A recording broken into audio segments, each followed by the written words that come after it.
So what we do is important, but how we do what we do becomes more and more important. And that's for every guy here. We got to do it better. Our goal is to have the kind of team that nobody wants to play. And that means that we have to impose our will to dominate the competition all the time. It's all about what does it take to break you. Welcome to Nick 7 Junior Sports Talk TV. Thank y'all for tuning in. Hey, now we're back with my guys, Josh and Sutton.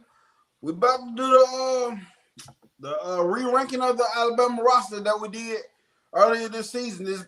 Before the season, we're about to re-rank these guys. And before we get into it, man, I haven't talked to y'all basically since all the Nick Saban stuff and all the transfer portal stuff, the new staff has come in. What is the atmosphere like on campus when the word dropped? Of course, we've seen all the stuff with people meeting at the statue and all that, but what's the atmosphere like now after the dust that has settled and everything now? What's it like now? I think it's a lot of anticipation. I think it's a hype for a season like never before.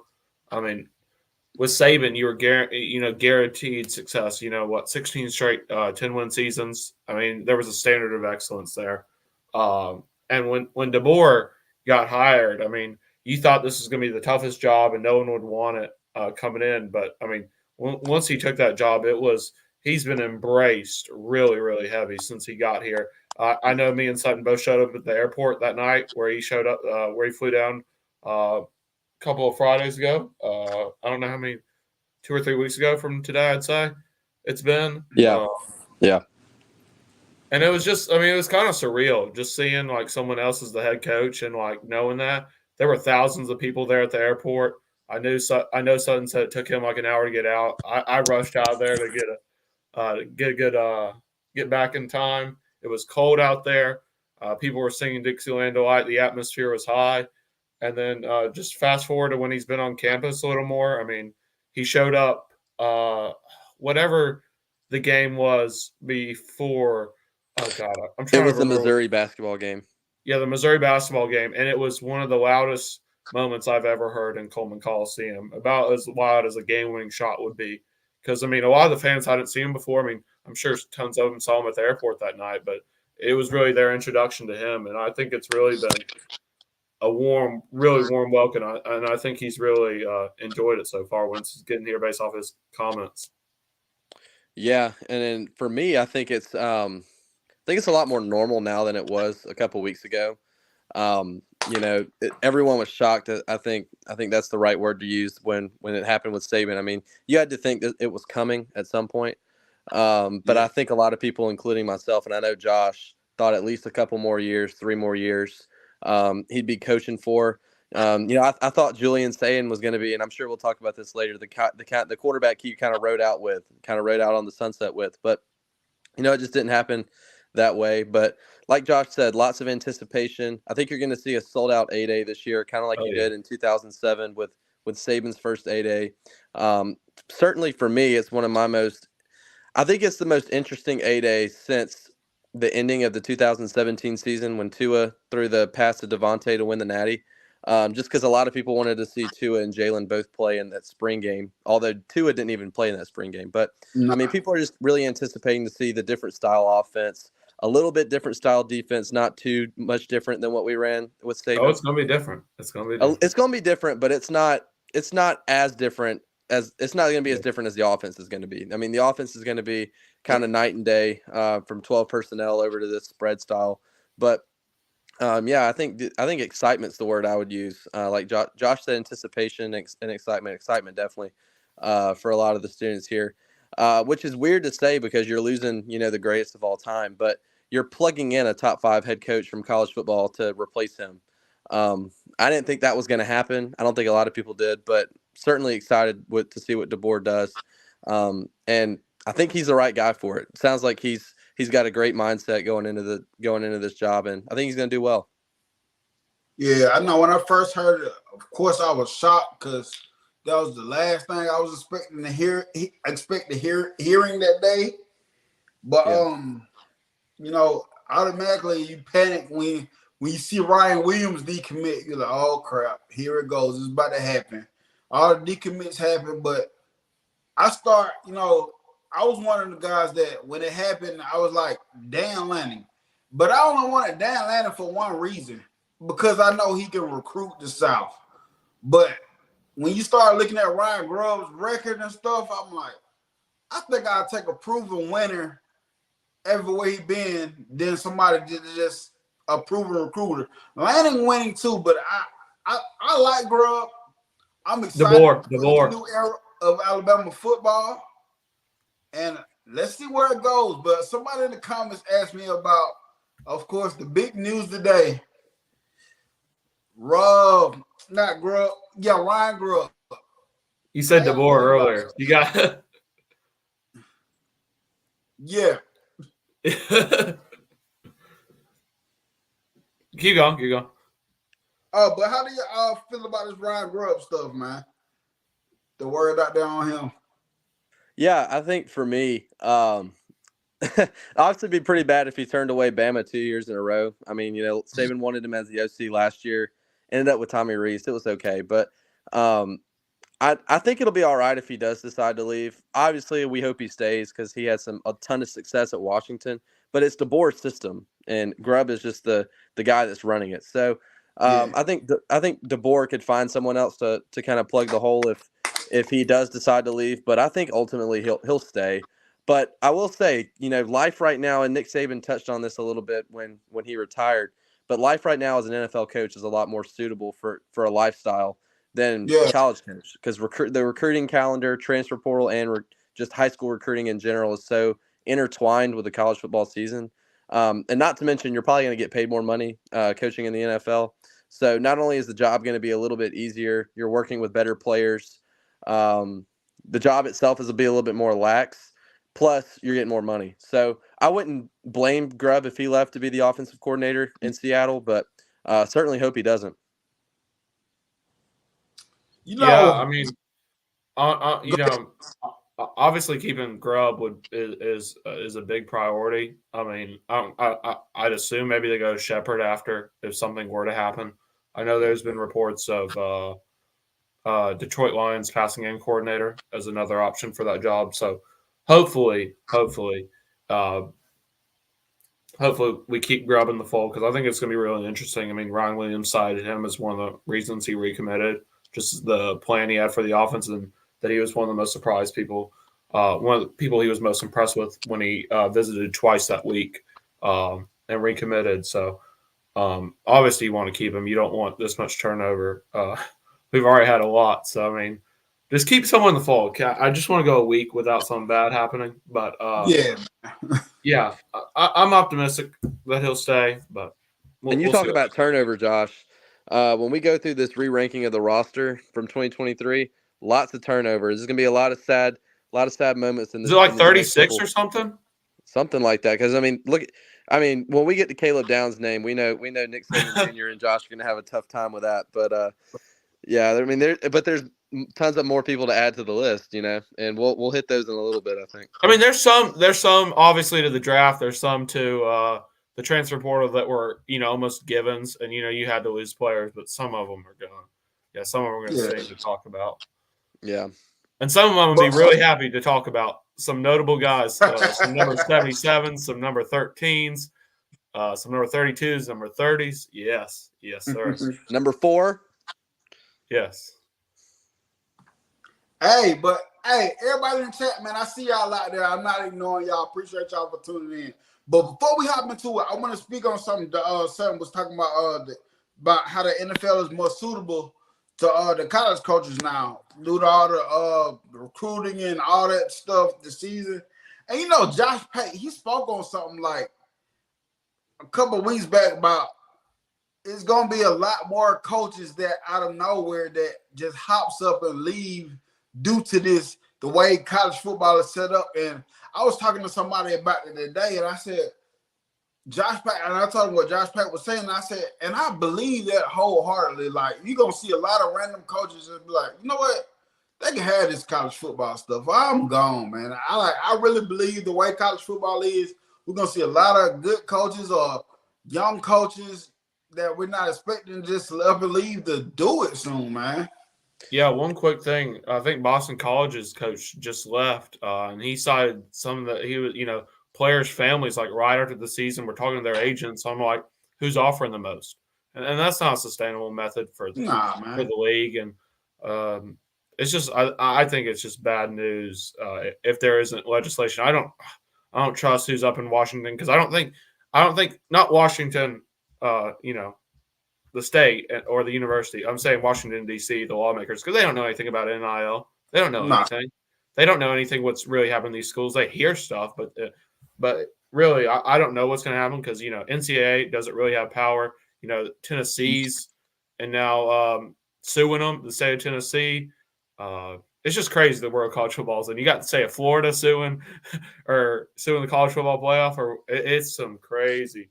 Well, Crazy a Yeah, stuff. couple man. things. A couple things to add on for me too is, when you're talking about NIL, when you look at it from a player's perspective, I don't blame these guys for doing what they're doing. I mean, if I was them, I would be the same way. When you're committing to a school, more often than not, you're committing to a coach, right? Yeah. We've seen that several times. We saw it with Caleb Downs. Now you can't go out there and like Caleb Downs did and talk about commitment when you're leaving a school, and I mean that I don't think that's the right way to go about it. But you want to maximize potential. You want to maximize your earnings. And some of these guys comes from backgrounds where their family doesn't have a lot of money, and they want to go out there and make money for their family, make sure they're taken care of. So I don't blame players at all. But I do think Nick Saban's retirement kind of sent shockwaves throughout college football, that this calendar that they have needs to be adjusted and needs to be changed a little bit. And I think you'll see that in the coming years, especially with the playoff expansion. I think you'll see a little bit of the calendar change. Because it isn't sustainable, like Josh said, and it's going to really drive some key players. When I say players, I mean coaches, I mean upper level guys from the college ranks to the NFL. So I think if college football wants to survive and keep a good product on the field, they're going to have to adapt. Yep. Exactly. But this is what I was telling my brother about the NIL, about when Coach Saban retired. I said, man, you got to think the day before, he said he was trying to hire new people, hire new assistants, whatever. I said, but the way it's set up now, it's hard to build a good product now. Like back in the day, it's hard to build a good product. Like you were saying about NIL. Honestly, I'm not mad at it. It's just the way how they go about it. Like they're using it for recruitment. And they're using it to lure players away from the program. And when we got transfers, I was hurting my heart with the C. Isaiah Bondley, Caleb Downs, but I do understand that these players are committed to coaches and not universities no more. I do understand that fact. But like you said, when Caleb Downs go out and say what he said, like honestly, bro, just say what it was about, bro. It's okay. Because you got the right. Just say it. It's okay. Yeah. Yeah, no hard feelings, like I said. Yeah. There are some. But y'all, let's get into it, man. Hey, you know what they say? Nick Saban Jr. If you ain't wearing crimson, you can finish that line. The finger. Yep. So are we gonna start from the bottom and go up? Yeah, we're gonna start at 86. Okay. I ain't gonna lie, man. When I got them players down there, man, I was just throwing players up there, man. I'm like, man, whatever. Hey, I sent a list and it's got the number of games players played in, and I mean, if you're playing a lot on special teams as a freshman, I'm gonna rank you higher. I mean, if you don't play any games, I mean, your impact that's gonna measure how you did. I mean, if you can get on the field, get on the field. Because Adams for me, they shot up just because I seen you on the field. Yeah. Is you want to share the thing? I put it up there. Could you do it from your side? I don't think so. It should be a present screen. Yeah, it shows it, but 1 second. Let me try it again. Because I'm on my phone because my Wi-Fi is so slow that it's on my goddamn laptop in the house. And I'll be don't look. honest, I didn't really look at like games played and all that, but I mean, when your guys are at the bottom of the list, they didn't do too much either anyway. But Yeah. let me just say my top changed a lot. Changed a lot. I seen that Eric D. Our self-reported their recruiter violations. I seen that earlier too. Yeah. For yeah. Can you For click on Proctor. something? It should have sent you something, Nick. This daggone phone of mine acting freaking crazy again, man. Did you send it in the private chat or something? No. It should have been something about sharing the screen. I'm sure you got to click it to share it. You got to put it up there.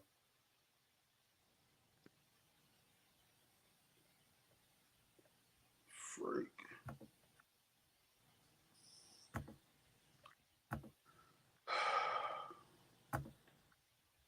I ain't gonna lie, man. My phone acting crazy again. Hold on, man.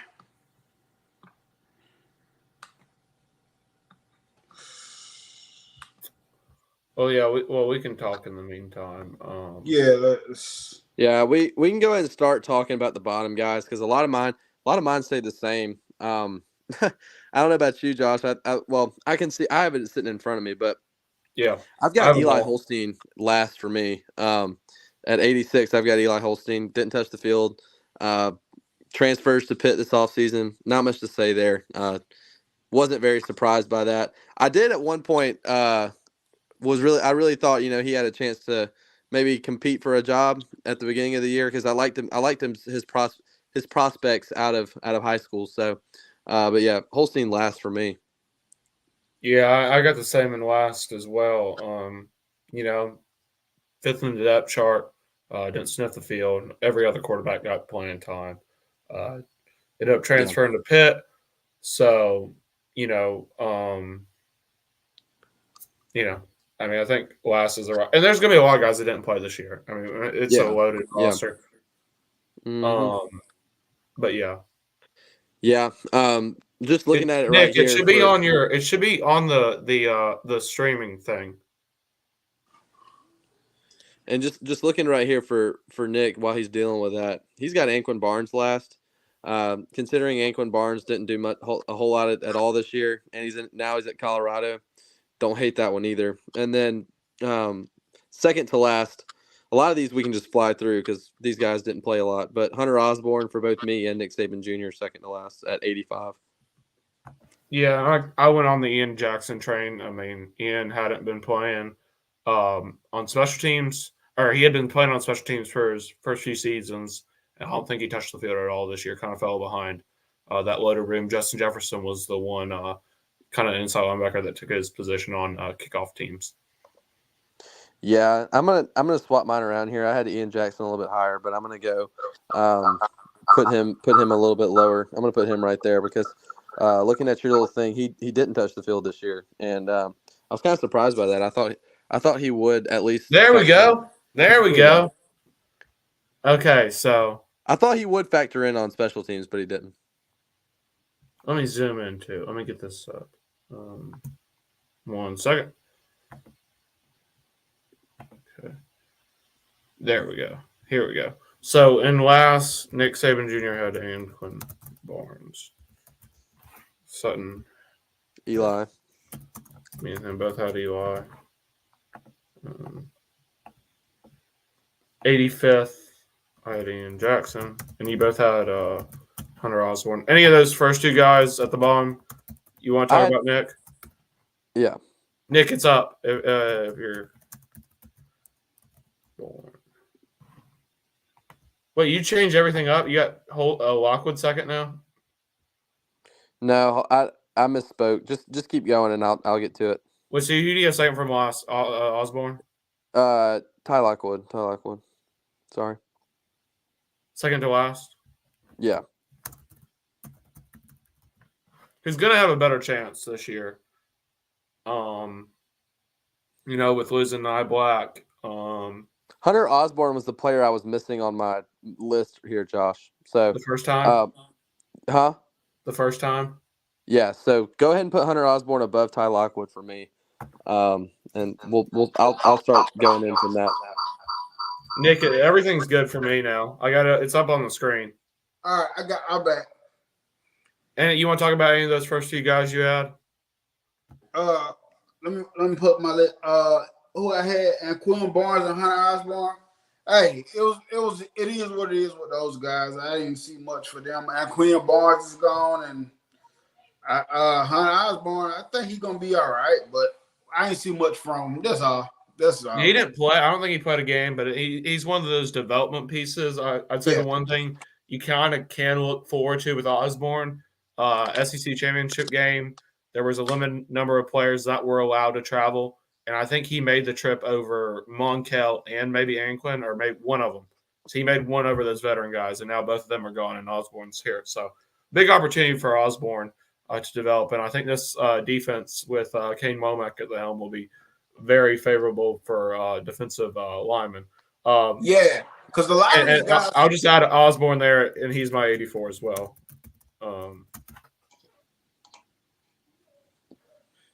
And I think you had him there too. Or no, you had Ty Lockwood. Yeah. You're 83? Isaiah Hastings. Yeah, I don't know if he had any playing time this year. Let me look at my thing.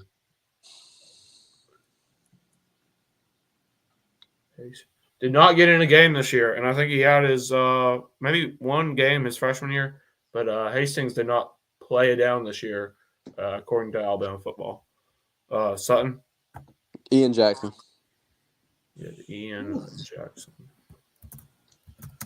And he transferred, I think, to UTSA. So, I mean, hopefully he has a better opportunity. That's where he landed. My fourth to last, I mean, if you told me this before the season, I'd be shocked. I think I had him a lot higher. He is, I think, my furthest drop from preseason. At the beginning of the year, I had him around 42. He didn't play down this year, and that's Keon Keeley. Not saying this is based off last year. He didn't play down. Just in a stacked outside linebacker room with Dallas and Braswell with some older guys and Quindarius Robinson, Keanu Coot above him. So, I mean, he's going to have a chance this year. I mean, new personnel. Yeah. I think his type of style will be better for next year. But, I mean, for a highly regarded person like him, didn't play down this year. I thought he'd get in sometime, just didn't break through. I have high hopes for him in the future, though. Yeah, and for me, I think my fifth from last is Jaron Hamilton, another guy we didn't see at all this year. We didn't really expect anything from him, but he played 3 games. To be fair, Well, I mean, yeah, I know what you're saying. Yeah. So, we didn't expect a lot from him anyway. He didn't disappoint or anything, but I mean, I don't expect him to, I mean, I expect him to probably get a little bit more playing time next season, but I don't expect him to be an X factor on that offense anytime soon. Nick, you had Eli Holstein next? Yeah, I had Jaron Hamilton as well. And basically, no, you had him at 81, I think. Or are you moving Holstein? No, yeah, I had Holstein. My bad. Okay. Yeah. You can go in on we talked about Holstein. If you want to talk about Hamilton, you can. Yeah, but Hamilton, one of those things that I didn't expect much from Holstein, but Hamilton, one of them guys that I didn't expect him to be, all that. In a way, this year I think he will eventually play, but I think it's one of them things that it's gonna be a development thing with him, in my opinion. Yep, and I have Isaiah Hastings at my 82. Where did he transferred to Mizzou, and is he at Syracuse now? Is that where he? Yes, yeah. Syracuse. So Syracuse is stacking up. So I mean, that's good. Yeah, they are. They doing a dang good job. I can't even lie. Yeah, my co-host thinks they could make a playoff run this year on my podcast. And my 81. Oh, yeah. My 81 theme of outside linebackers that are just stuff behind Quay Russaw. I think he has a bright future at Alabama. A lot of position versatility. I mean, we didn't see a lot of Jahad Campbell in his freshman season, and he really exploded on the scene to a really national linebacker candidate, where he's going to be one of the better ones in the country this year. So, I mean, I mean, I'm not down on Rousseau. I think he's got a bright future ahead of him with a lot of positional versatility. Yeah, Kendrick Law is still on the team, Jeff. He's at one of the recent basketball games. Yes. Signing autographs with Book and someone else. Yeah, for my next one, Josh, I know you're kind of looking at the list that we have on this other thing, but I'm going to jump around a little bit because I didn't get a chance to edit my list. I'm going to go Connor Talty. A guy we didn't see a whole lot of. I think he did play in a couple games, but it's going to be the starter next year, replacing the all-time points leader in the NCAA. I think Talty's going to be really good, but obviously we got to remember that we just had maybe one of the best kickers, if not the best kicker in college football history. So it might be a little bit of a learning curve, but I think Talty's going to be good for Alabama.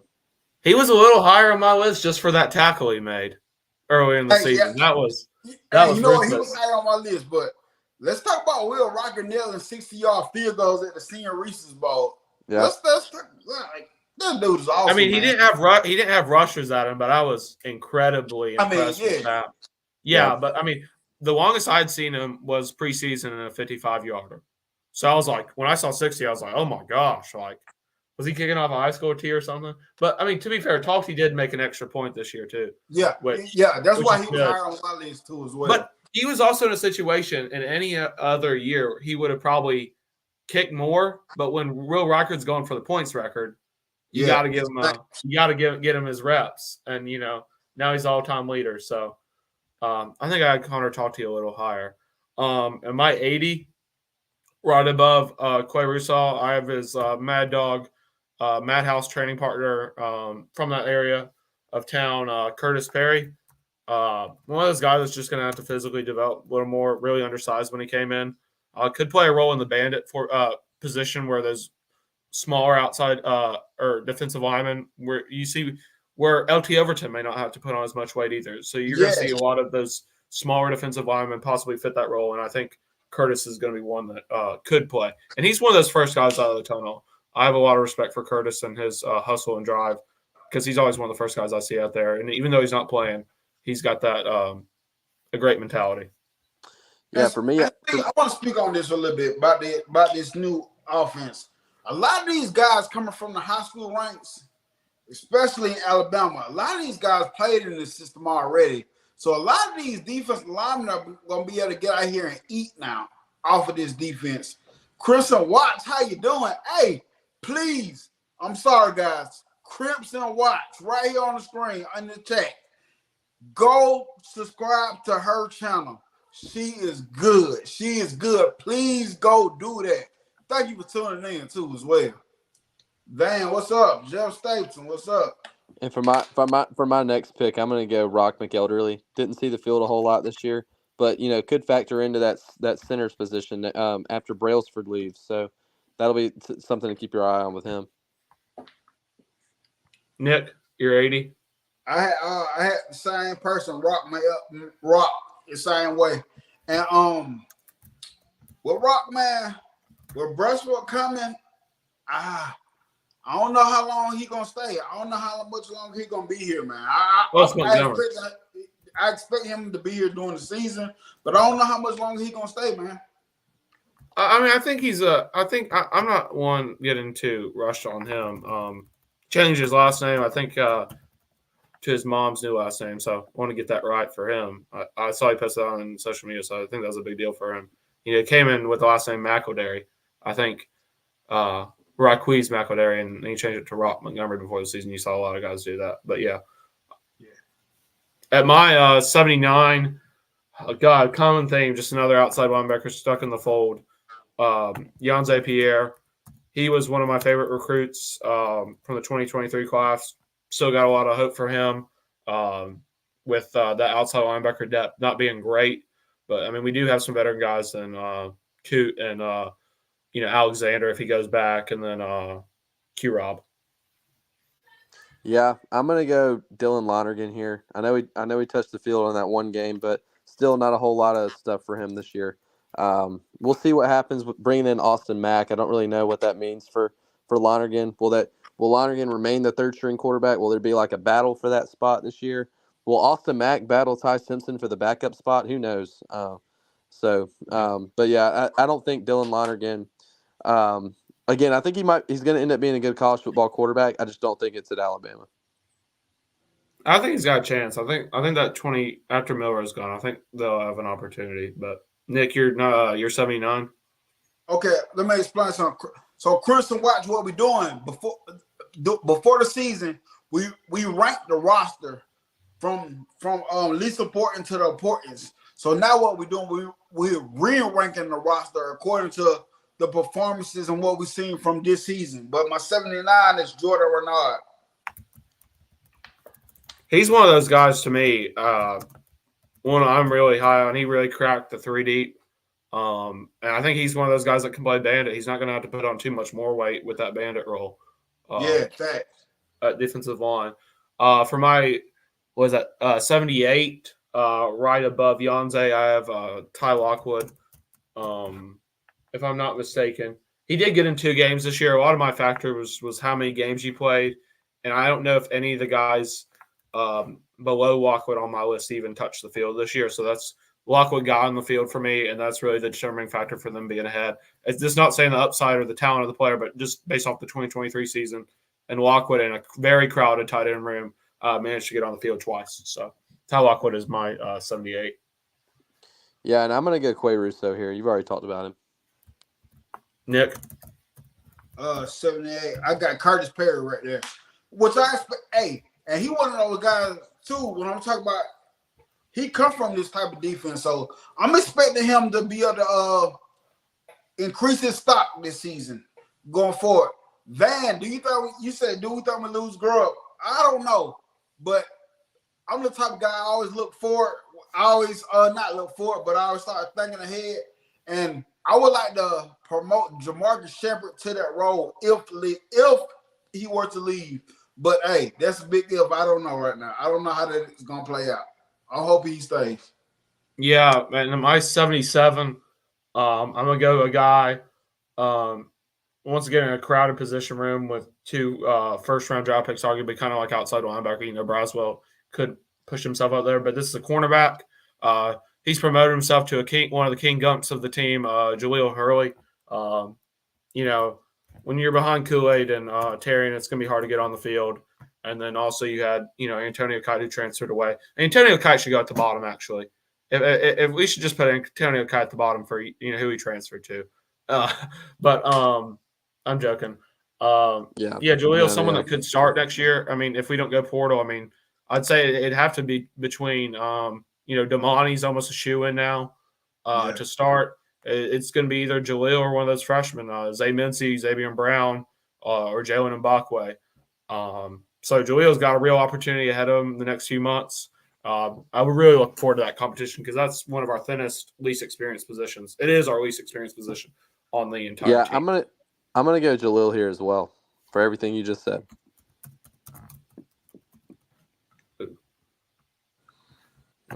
Wrong tab. Nick.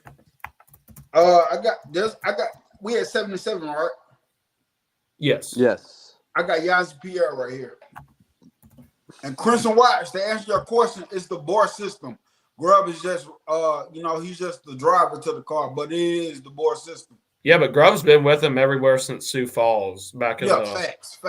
Early in DeBoer's coaching time. So they're really a dynamic duo. So obviously you don't want to lose a guy like him. I'm going to go someone that's been mentioned before, Dylan Lonergan. I think it's a really big offseason for him. I don't think he's playing baseball anymore. I think he's going to prioritize football. He's got a real competition with Mac there, really fighting there. We'll see in the spring if Ty wants to stay. I think a lot of people thought Ty was coming because he thought he had a chance at the starting job this fall with a new tenure. I don't know, but hopefully all of them stick around. I'd like 4 quarterbacks in the room and not have to go and get another one. But yeah, Dylan Lonergan's there. Really, he went down on my list, but based off how his spring was and how highly regarded the staff had him, I think he's really got a bright future somewhere. It could be Alabama, but you never know in this day and era. Yeah, I'm going Yazzie Pierre here. I know both of y'all have already put him up there, but I do think Yanze's got a really promising future. I really like what he showed this past year when he was able to go in and in the spring game. Nick, you're 76. I got Ian Jackson right there. Yeah. Crowded out inside linebacker room, so a lot of people leave. Yeah, man. He just older guy got passed up by a lot of younger guys, so yes, sir. That's kind of the thing there. My 75, so right above Dylan Lonergan is Rock Montgomery. I think he got in a couple games this year. It's kind of why I had him there. Yeah, he got in 2 games this year. So I mean, and with a lot of freshmen, had a chance at the interior line. So I'm gonna give him his props for getting working in some play time, and that's why he's my 75. Nick or Sutton, you want to go? He's loading. So Nick, who's your 75? Okay. I'm right here. I'm right here. Can you not hear me? Okay. Your screen went back for a second. I'm Miles McVay right here. Ooh, low.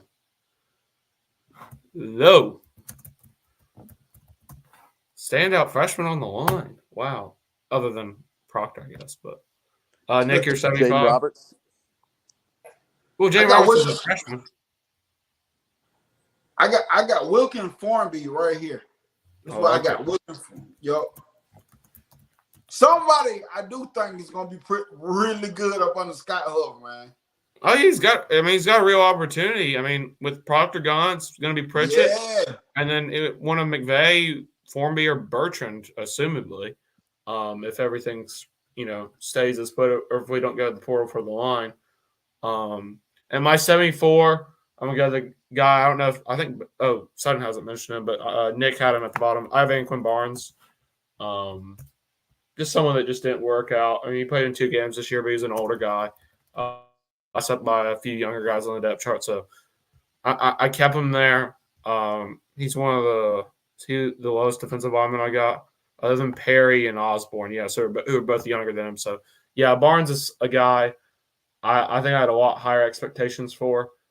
I actually went one higher. He rose at my list, so I really didn't have high expectations actually based off the offseason. But yeah, Sutton, you're 74. I'm going. I'm gonna go Curtis Perry here, and then go ahead and put my next one in because I just saw this and I want to get it off my chest. Ja'Cory Brooks.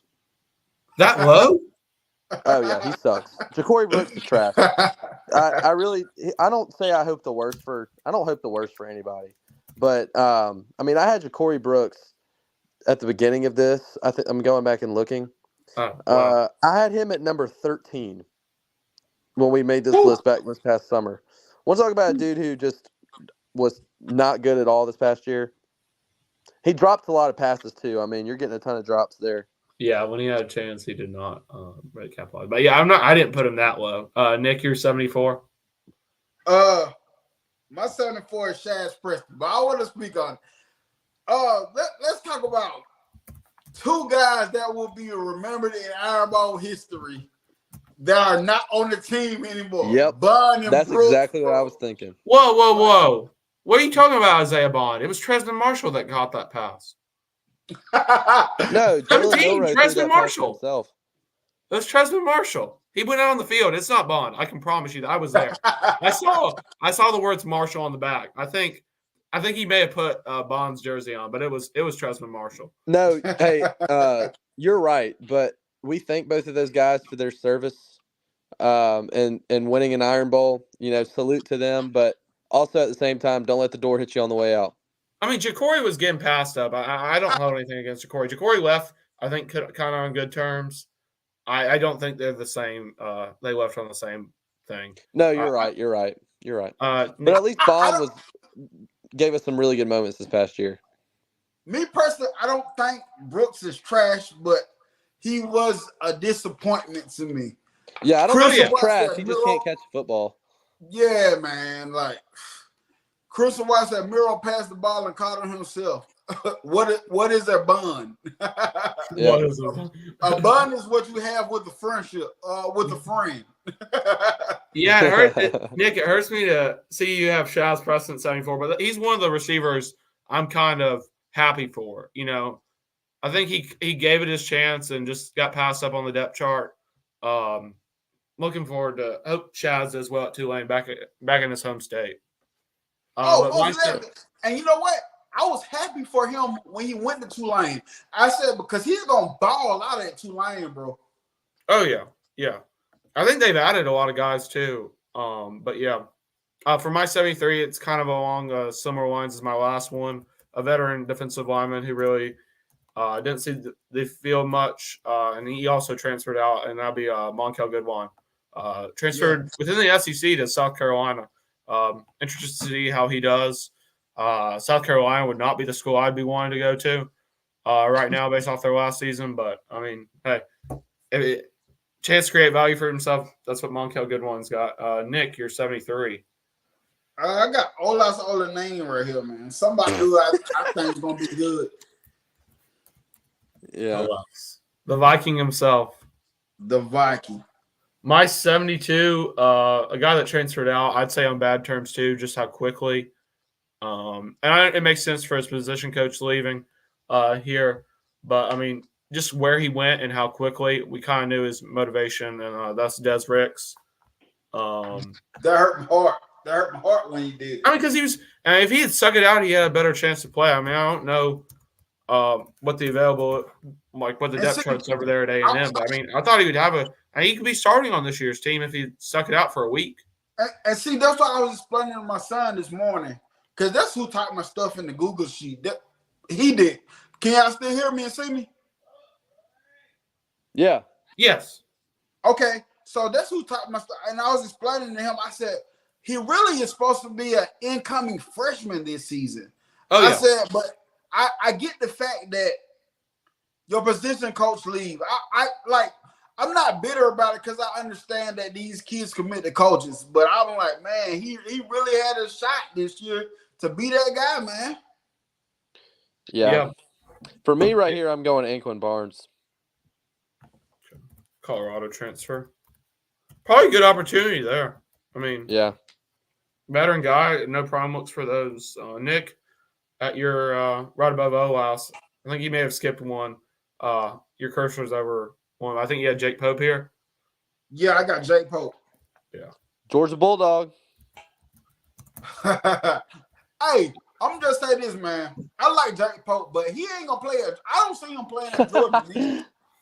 Nah, he ain't. Hey, he's got a better chance than he did if Downs went there. Hey, I bet he was. If Downs would have went to Georgia, Jake Pope would have been punching air because he was sat behind Caleb Downs at Alabama just to go transfer and sit behind Caleb Downs at Georgia. That'd have been hilarious. Yeah. I'll go for me here at 71. I'm gonna go, and I'm gonna give this guy some respect because he went out and held the ball for the second team special teams. That's Cole Adams. little respect there for showing some versatility. So I'm gonna go Cole Adams. Was it against Kentucky? Just the one play I remember of him. He had a bad holding. Was it against Kentucky? That's the one play I remember from Cole Adams this year. And I thought we'd use him in some kind of jet sweep motion, maybe like how we used Law this year, trying to get the ball in his hands. We just had a lot of playmakers there. But my 71, I'm going to go a guy that actually played a decent amount for someone that I thought maybe will get stuck behind in the depth chart. He rose 9 spots for me, and that's Edric Hill. Saw him on the field a couple times this year. So, yeah, big up to Edric right there.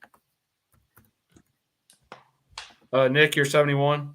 I got Quay Russo right here. And Quay Russo is somebody I'm so excited to see moving forward. But I got Quay Russo at 71. Yeah, my 70, I'll go a guy that's just been mentioned before. So, Wilkin Formby obviously got a good chance this year. Mr. Takakasa himself. Wilkin Formby is my 70. Yeah, I'm going to go Edric Hill here. I like it.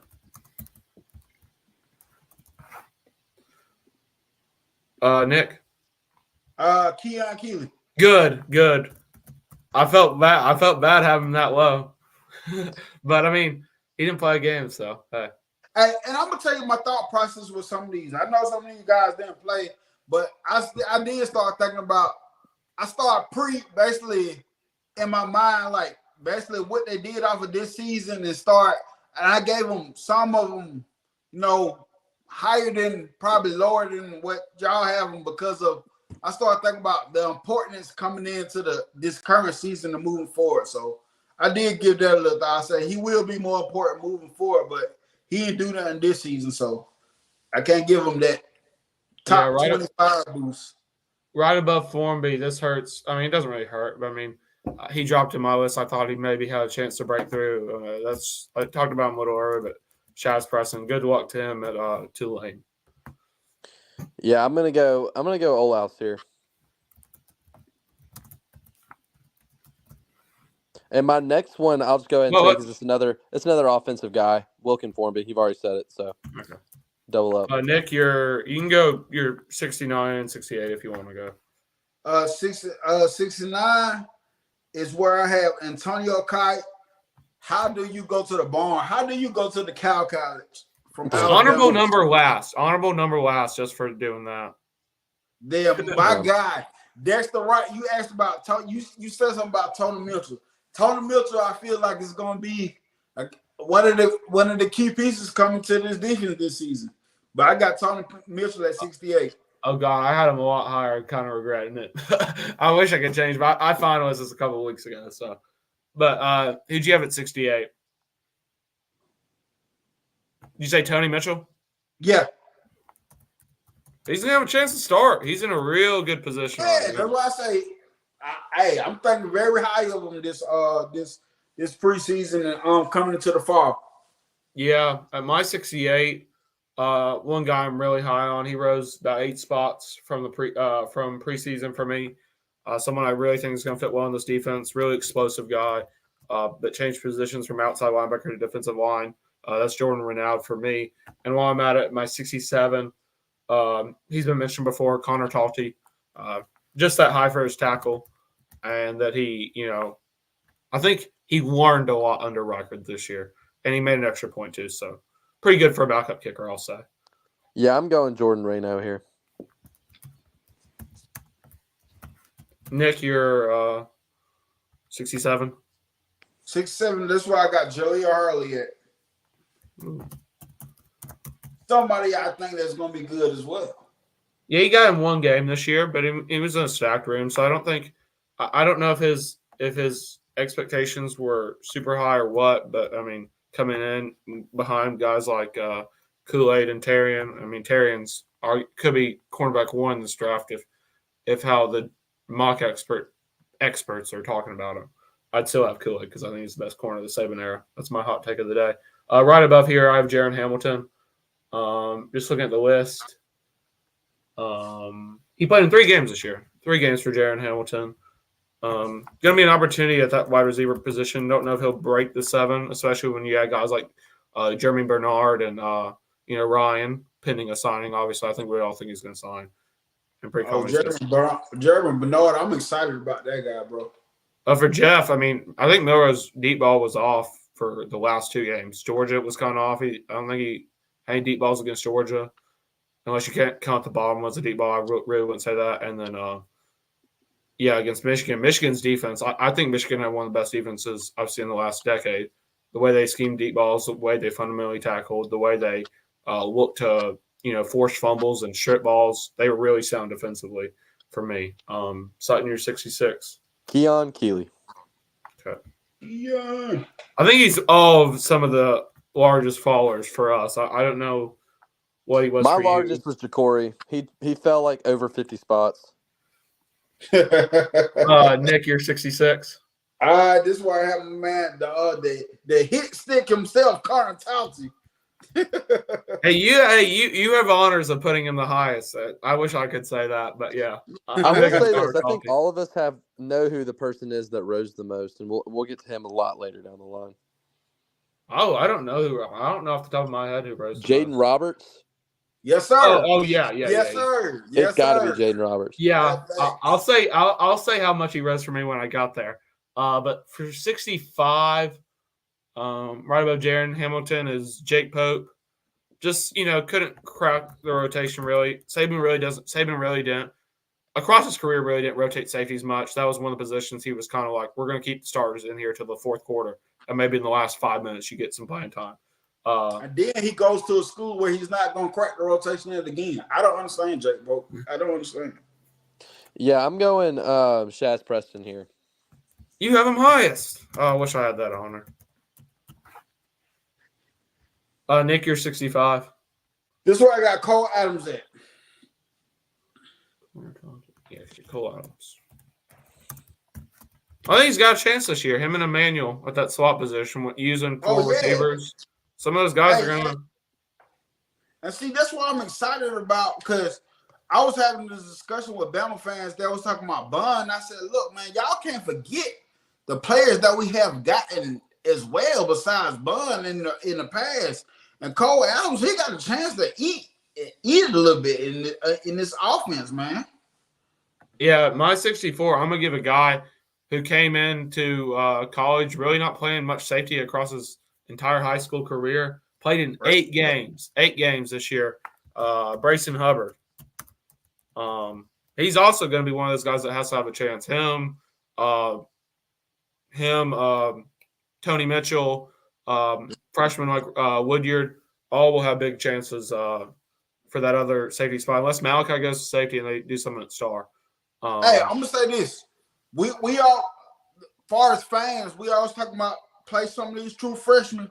Well, this season on the defense side, it's a lot of opportunity for the true freshmen. Yeah. 64, Sutton. Yeah, I'm going to go James Brockermeyer here.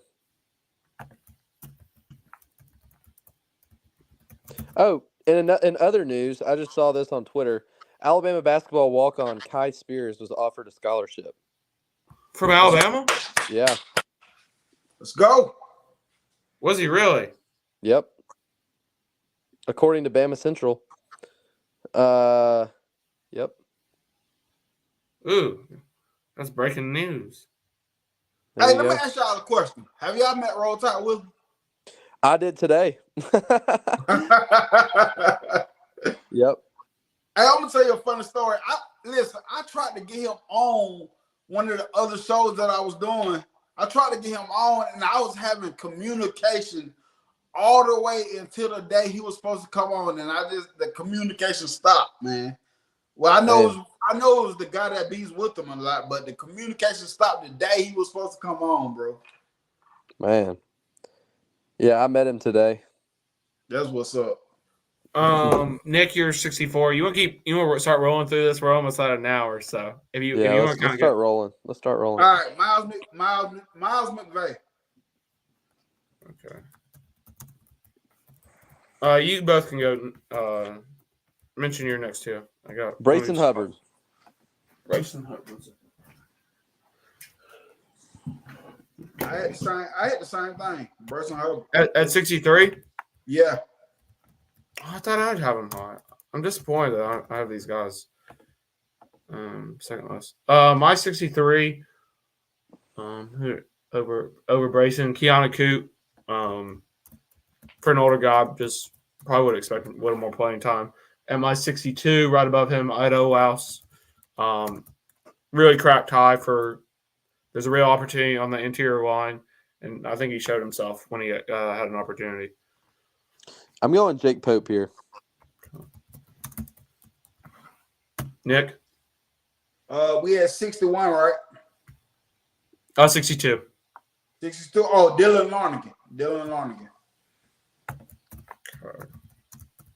Run, Dylan, run. My 61, right above Coot, or right above Allen, Earl Little. I think he's one of the highest fallers to me. I think when we did this list, everyone was expecting him to be the starting star.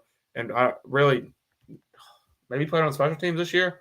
He played 9 games this year, but I mean, just really wasn't noticeable when he was in. I had Richard Young. You had Richard Young? Oh, he had 2 touchdowns this year. That's kind of low for my man Richard. Nick? I had Edric Hill at 61. Big on Edric Hill. For my 60, right above him, I think Cole Adams. I'm pretty high on Cole on this list. You must have liked his holding abilities. Let's see how many games he played in. Played in 2 games. I forgot what I put him up that high up for. Probably could have been a little lower. But yeah. I had Isaiah Hastings here. Okay. Didn't play a game, but he got in. Wow. Pretty generous. Nick, Des Ricks. we're in the top 60 now, so these are going to be some guys that played a little this year. Played more impactful roles. Right above Cole, I have Richard Young, so I'm kind of in that same frame. Fifth running back, but I thought he played well when he got a chance. Gonna have a bigger role this year. Now I have the new Tennessee tight end, Miles Kitselman. Yeah, I think there's some. Yeah, I like that spot for him. Nick? Keanu Colt. Keanu Coot. I don't know. I always mispronounce the name. It's Coot. Coot. Gotta get better. I don't really know about it. I don't know if he ever gonna get it, man. I don't know, man. Hopefully he can be healthy and make something happen this year, but I don't know, man. Yeah, my 58 is a someone, if you told me out of high school he'd be better than his brother at Alabama, James Brockermeyer. Really second string center this year, so really the go-to guy. Dalcourt really fizzed out of that center position, so Brockermeyer was really the rotational center. So he is my 58, and Right, which is his number. I've got an Alabama star for a singular half, Tyler Buckner. Best lacrosse player in the country. Nick? James Brockermeyer at 58. Both had number 58 at 58. Yep. Hey, he was on pace to start, but a certain what's his name? Parker Brailsford came in. The Afro man himself. For me, above Brockermeyer, I think the standout offensive lineman not named from a freshman this past year, not named Cade Proctor, Miles McVay. Really big body transformation. Really got his weight down. He's really big coming to Alabama, kind of like Jaheim Otis. Got in playing shape. So, with a good chance to start this year. I've got Tony Mitchell here. Tony. Crazy Tony. He likes to drive fast. And other stuff. You got Richard Young here?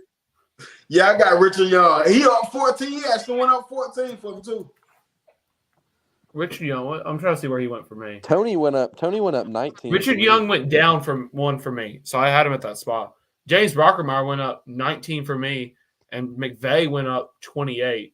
And my next guy is a guy that dropped a little, but I think injuries really set him back, and I think he'll have a good year this year. It's Emmanuel Henderson. Oh, well, I think he can eat in this offense, brother. Oh, yeah. I've got Danny Lewis here. Oh, that's good. That's a good spot for Danny, I think. He started the first game. It's crazy. Just kind of think it out. You're 56? Miles Kelsman. Well, I see the next one on your list, Nick, and I don't know about that. I think you can get to it right now. I want you to say why this guy is 55th for. Freshman, played with the ones. James Smith. Yeah, and I think he's gonna be like serious here. I honestly don't even know what I was thinking right there. Honestly, there's some questionable ones here. You had Justin Jefferson and Earl Little, who are getting the next guys up over Jamarian Latham. Yeah, that's why I was. Oh, come on.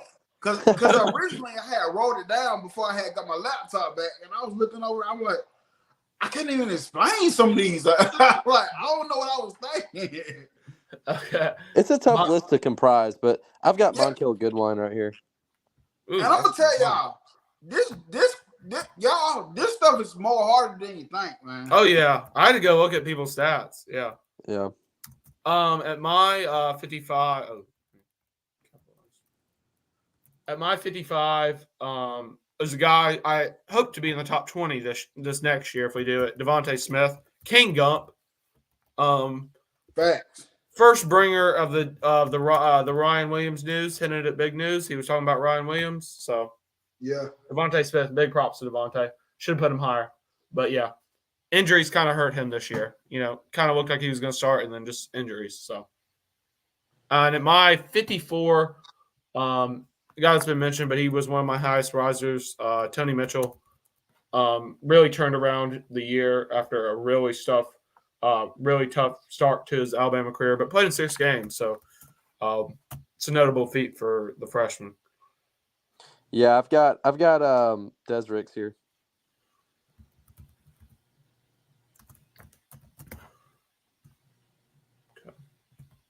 Nick? I got Terrence Ferguson.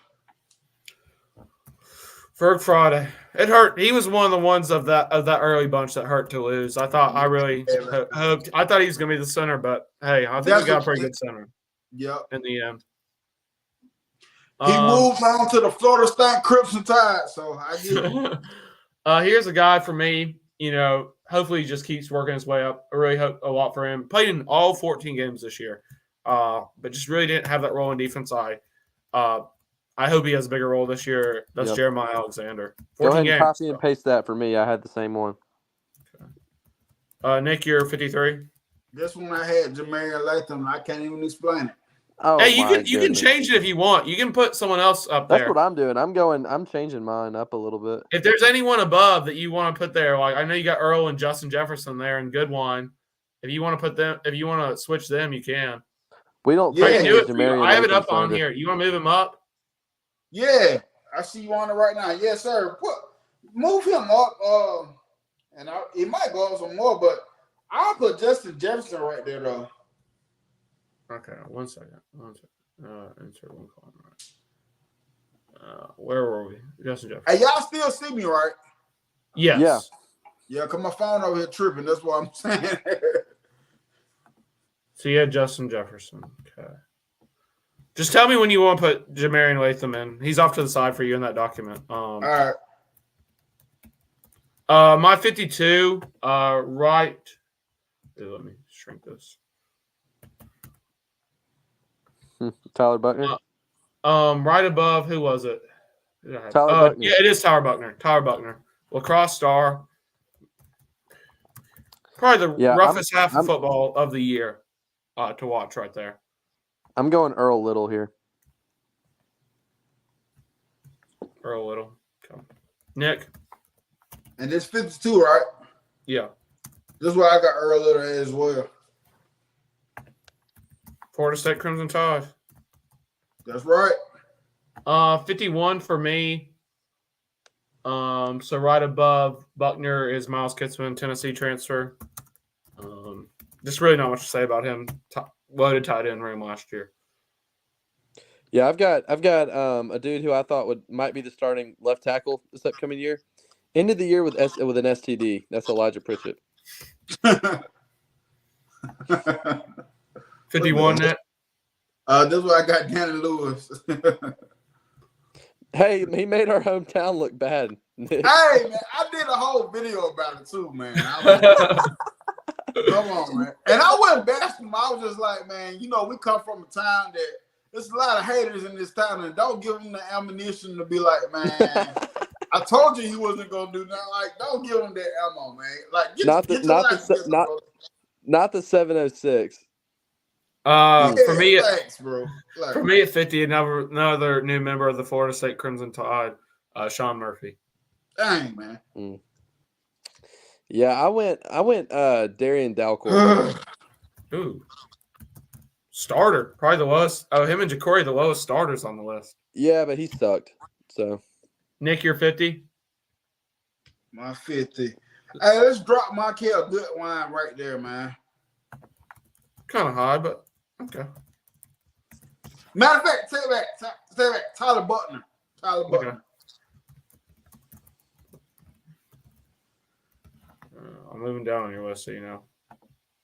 Hey, you can bring Sean Murphy in too, right behind him, and move. Goodwine, or yeah, you can move Markel up just one, and bring Sean Murphy down to the next one. Gotcha. For my 49, Sean Murphy, where is that? I'm trying to see. Justin Jefferson, really big role in special teams. I think every game he played in, if I'm not right. Yeah, all 14 games. So I mean, didn't have the role projected coming out of JUCO, but hey, who you got it here at 49, Sutton? For me, I'm gonna go Devontae Smith. Yeah, your original revised list kind of has me in shambles here because of who was going to be next. But Nick, you're 49. You had Sean Murphy. Yeah. And your 48, yeah, good one. You kind of talked about him. For my for my 48, right above Justin Jefferson, Terrence Ferguson, which I don't think is bad. I mean, 48. If you're one of the 50 most impactful players on the team, so first in a row. It's fine. 48 for you, Sutton. So I don't know what keeps happening, but I'm gonna go Antonio Kite here, the trader. Should have been lower. I mean, I understand the opportunity to go play somewhere else, but I mean that's like the forbidden door. For me here, guy that's been already mentioned, Danny Lewis. Probably, I think this is a big year for him to probably factor in to be the guy after you see guys like Oots and Dupree have to turn pro. So he could really form a dynamic duo for the next couple of years with Caleb Odom at that position. So I have Danny Lewis at my 47. I'm gonna go E-Man here. Okay. Nick at your 47. I want to put Elijah the Preacher right there. Okay. You mean STD man? Hey, he said it didn't happen. He said it didn't happen. So he got arrested for it. I'm not going to say he got arrested. 46 for me. The man who went to the forbidden school, Antonio Kite. Yeah, I've got Keanu Cope. Nick. What number again? 46. This is why I got Jeremiah Alexander. Just tell me when you want to put what's his name? Yeah, I will. Jamarian in there. I just don't want you to forget about him. For my 45, I have Kendrick Blackshear. One of the guys I don't mind him going to Texas because it's his home state. Yeah, fact. But he's just I would have loved to have him, but you know, I'm happy with the guys we have at we have inside linebacker now, so I can't be too upset for him for taking his opportunity because he only had 1 year left, even though this would be his 4th year. He didn't have a COVID year, so thank God those are ending. Hey, he one of the guys for me. I like Kendrick Blackshaw, but I was ready to move on. From him. Sutton. I'm gonna go Sean Murphy here. Nick. What number we again? Is it 45? 45. This is where I got E-Man at. Emmanuel. He's gonna be a dog. Oh yeah. Yeah, man. I'm upset I had him last out of this list. For me at 44, Ja'Cory Brooks. Injuries and then unfortunate year for him. I hope the best for him at Louisville. Even though after seeing their performance at the ACC championship, I don't know why any receiver would transfer there. I'm gonna go Terrence Ferguson here. Berg. Nick. Let's put Darian Dalcourt there. I'm gonna have Darian Dalcourt the highest. Crazy. 43 for me. A guy that dropped a lot for me, but I mean, at the time I thought he was gonna start. I think Ja'Cory Brooks may have been my furthest drop. He dropped 37 for me after the season, but Ty Simpson here. I thought he did good in the backup role. I think he really turned it around by the end of the year. But yeah, hoping the best for Ty and his development this year. But he is my 43rd.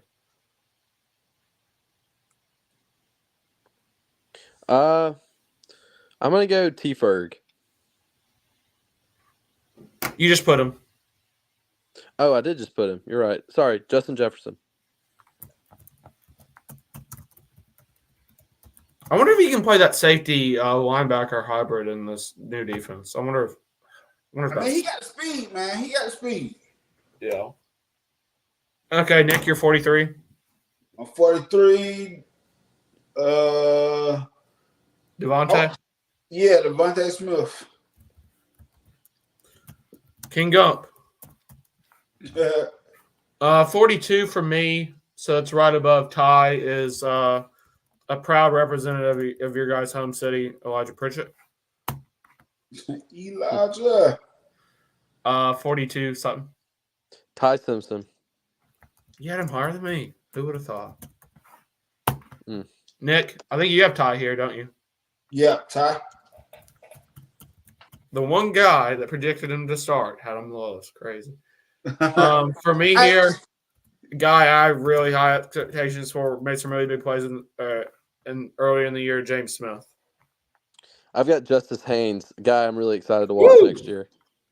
Hey, that's pretty good for a 4-string running back. I mean, yeah. Nick, you're 41. That's why I got Ty Simpson at right here. You had him last one. You got Jacory, I think.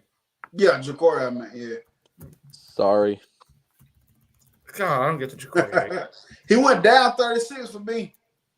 For anyone watching, Sutton has a weird tendency to just hate people for no reason. Some of them are justified, but some of them are not. For me here, I know you guys, another hometown native for you guys, Christian Story, had a big interception late in the season, really good toe tap, but him and Amos just couldn't get those picks in the SEC championship game. James Smith here for me.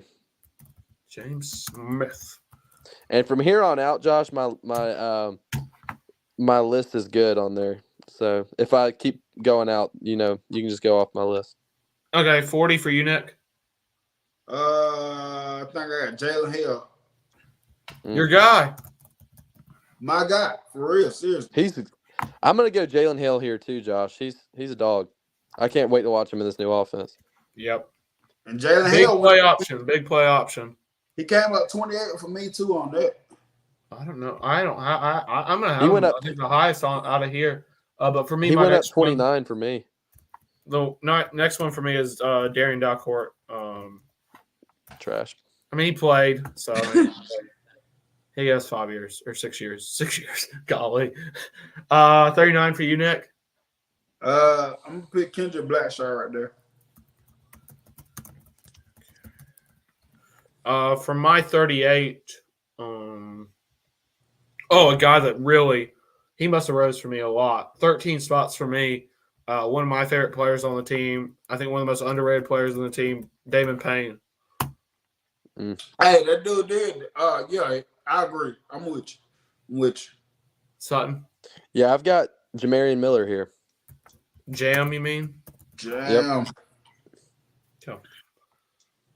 RB1. 1A. RB1A.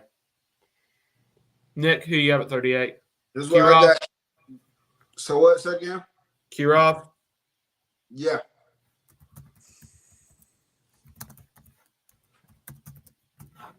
Okay.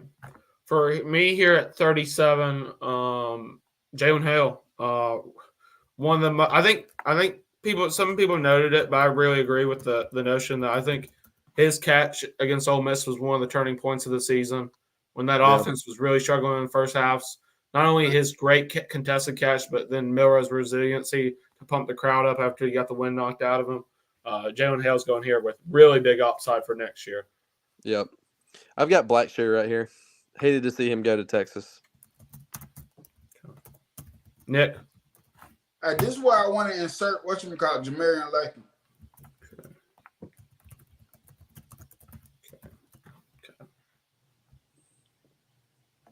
Yeah, I'm going Jamarian Latham right here too, Josh. So you can just go ahead and copy and paste that for mine. We love Jamarian Latham.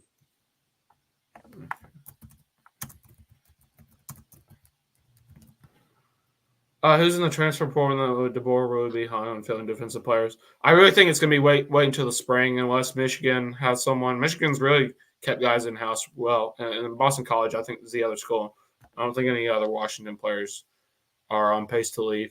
But for me here at 38, right above Jalen Hale, another member of the Alabama or the Florida State Crimson Tide, Malik Benson. Just, oh, God, he dropped a lot for me. For a guy I expected a lot of, got 21, and he was top 20 for me. So he only dropped 2 spots for me. He's still up the list. It's hard to expect from me because another guy I did not like at all. But I'm going CJ Dupree right here for me. Oh, well. Nick, you there? Can you hear me? Yeah, your camera's just gone. So who you have at 36? I got Justice Hayes right here. Justice Hayes. I'm gonna have him highest. For me, next is everyone's favorite player on the team, Didn't deserve some of the comments he got after the game, obviously. I think some fans were a lot too hard on him. I was hard on him, but not as hard as some other fans. Here's where I have Seth McLaughlin. I think it's a pretty heavy drop for me out of the top 20 as well. Yeah, drop 21, same as Benson for me. You're 35, Nick? My 35 is Malik? Malik Benson. Such a disappointment. Trash. Here's where I go Q-Rob. I really liked how he transformed himself this year. Played a little inside backer in the Raptor package. Really pleased with Q-Robs this year. I think he's got a good chance to have a good fifth year at Alabama. I'm going Benson right here. Oh, you're trying to keep Christian Story as high as you can. I see it. 34 for you, Nick. 34. Well, I got Kayla. Somebody who I think is going to be able to eat in this offense. Oh, yeah. The only thing for him is really Germany does the same exact stuff. So if they can get two guys that do the same stuff at that level, hey, I'll be happy. For me here, running back 1B, 1A, whatever you want to call him for next year, Justice Haynes. Oh, my God. When that guy's running behind his pads, one of the most fun players on the team to watch. Here's where I have Justice Haynes. Yeah, I've got Christian Story here. I just wanted my favorite player to be above Malik Benson. Nick, you're 33. I got Kobe Prentice right here. Oh, man. Wide receiver 1.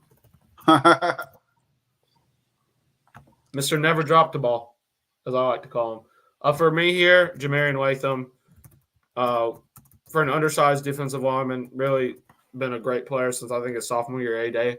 Really made a name for himself over these years. So, yeah. I've got Trez Marshall here. Ooh. Senior day tonight, I think, isn't it? Or Senior Bowl. Yeah. Is that tonight? I don't think it's tonight. I think it's tomorrow night? Tomorrow night, yeah.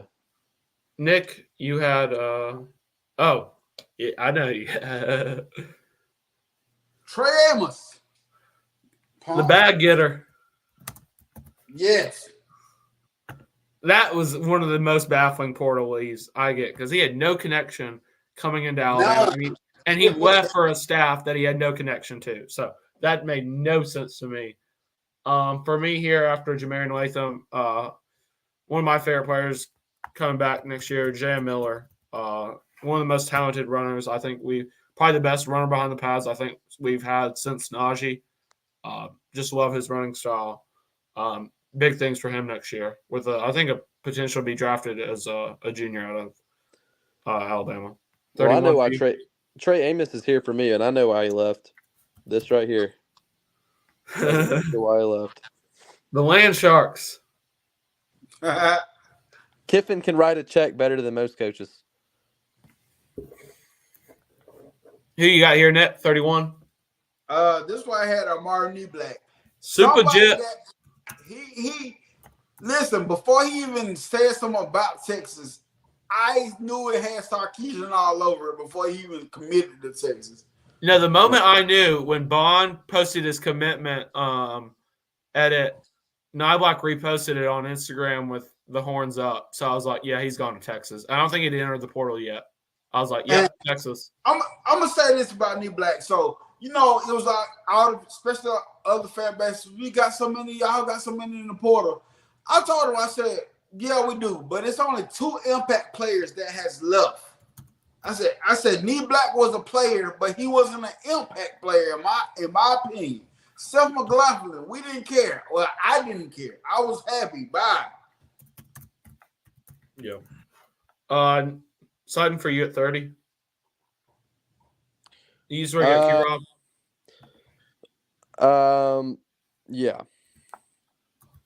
Yeah, and my phone might die here in a minute, so just if it does, y'all carry on without me. I'll talk about him. You want to recharge. Nick, you're 30? I got Jalen Key. Jalen Key. Really plateaued at the end of the season for me. His health was kind of low. For me here at 29, someone that I think He dropped on my list, but I wasn't mad with him. At all season, had some really good moments. Big recovery against his alma mater. Tresman Marshall here is my 29. Yes. This where you get Kendrick Law Sutton. Okay, he may have gone out. Yeah. Kendrick Law here. Nick. Damon Payne. Damon Payne. I wish I had him that high.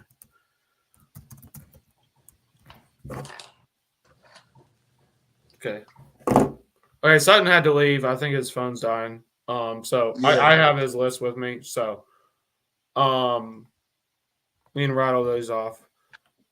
Okay. 28 for me after above Marshall. I have James Burnip this year. Really excited to have him back for another year.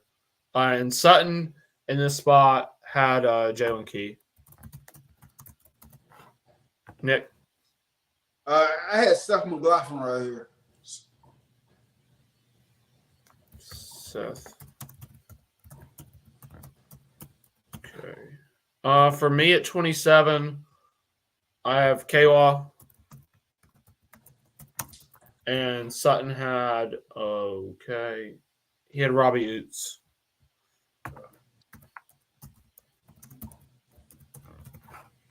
And I had Tim Smith at 27.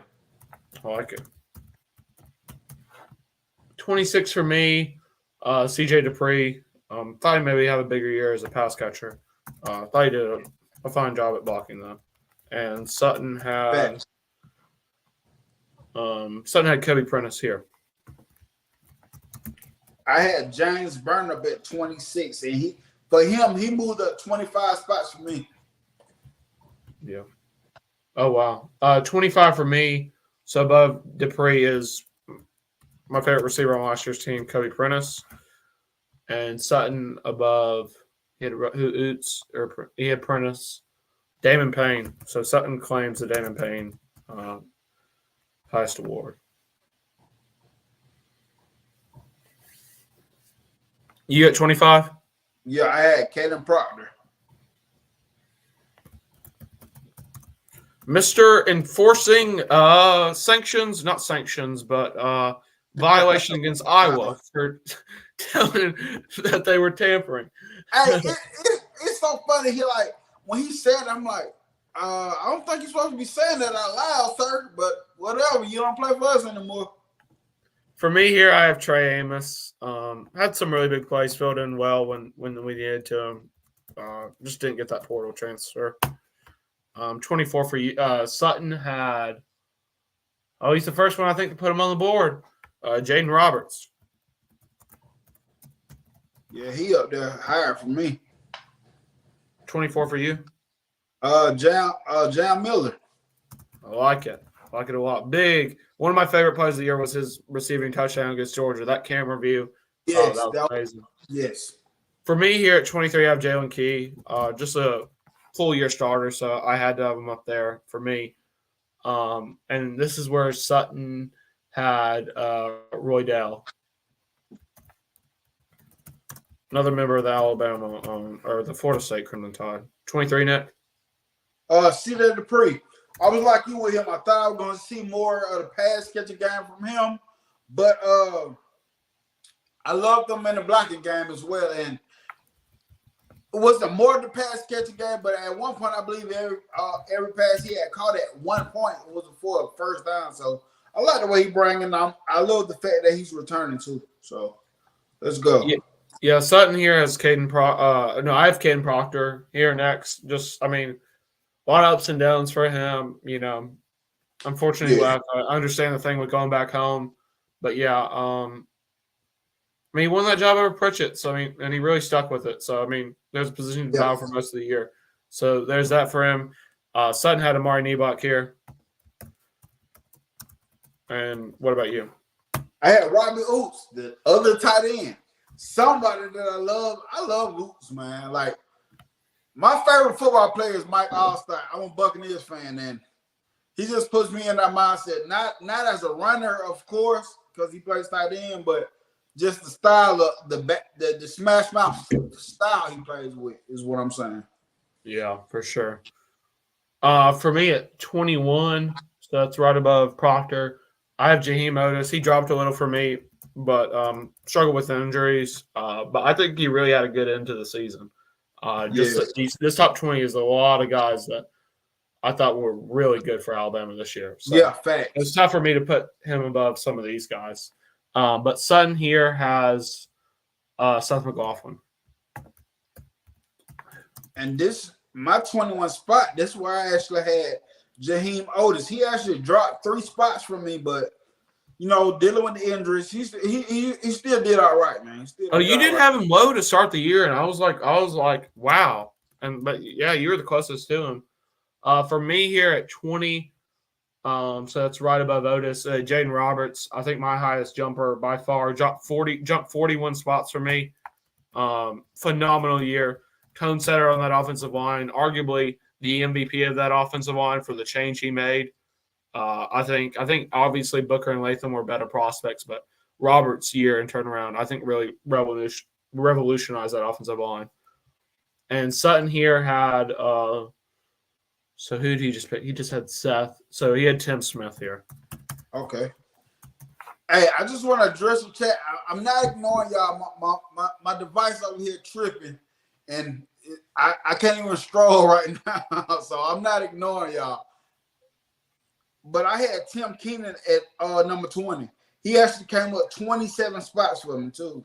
He could. Yeah. Tim Keenan came up 27 spots.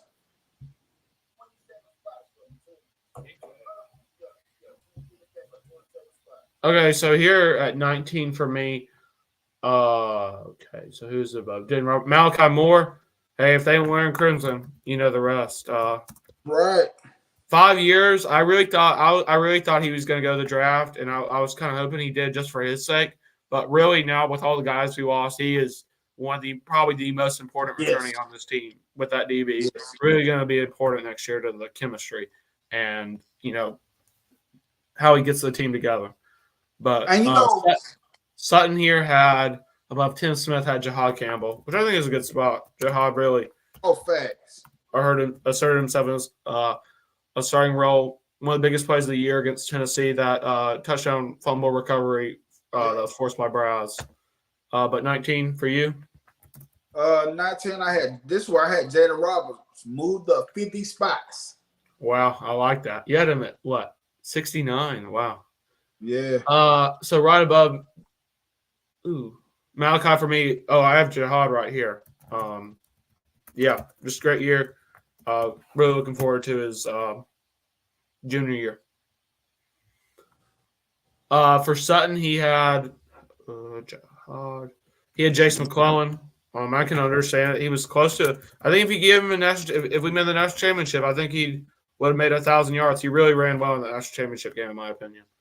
Yeah. Or in the playoff game. Playoff game, yeah. I know what you was talking about. And this why I brought in Roydell Williams at this spot right here. I like it.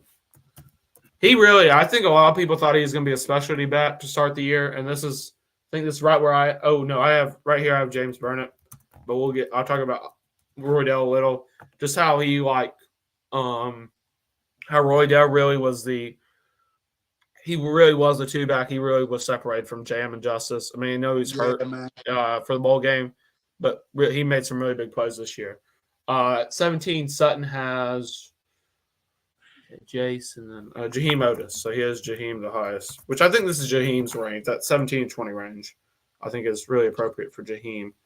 And you at 17? Me at 17. This is why Tresman Marshall came in for me. Yeah. Hopefully he gets a good draft pick. That's really what I'm looking forward to for him. Yeah. Yeah, and like I just mentioned, this is where I have Roydell Williams. Hoping the best for him, probably as much as any other transfer. Because, we were going to have a loaded running back room with Daniel Hill being the last running back. And I think everyone was ready for the Justice and Jam era. And Roydell was kind of in the weird limbo area. It's not. Here's a crazy one. Right above Jaheim, Sutton has Deontay Lawson. I know he kind of cooled off at the later in the season, But wow, that's one of those that I'm just like, wow. For you at 16? I had this is where I had Jahad Campbell. My guy. What I liked about him is when Lawson went down, he's how he stepped up. When Marshall was going down, he stepped up. Just the way he stepped up in games, and like you said, what was it, the Tennessee game? That that just sealed it off for me, man. Like Campbell stepped up big this year, man. Oh well, I said that about Sutton, but right above Roydell is where I have Deontay Lawson at 15. I think that top 10 for me was kind of stacked. So yeah, here's where I have Deontay Lawson, and right here he had James Burnett here, 15. So, and you at 15?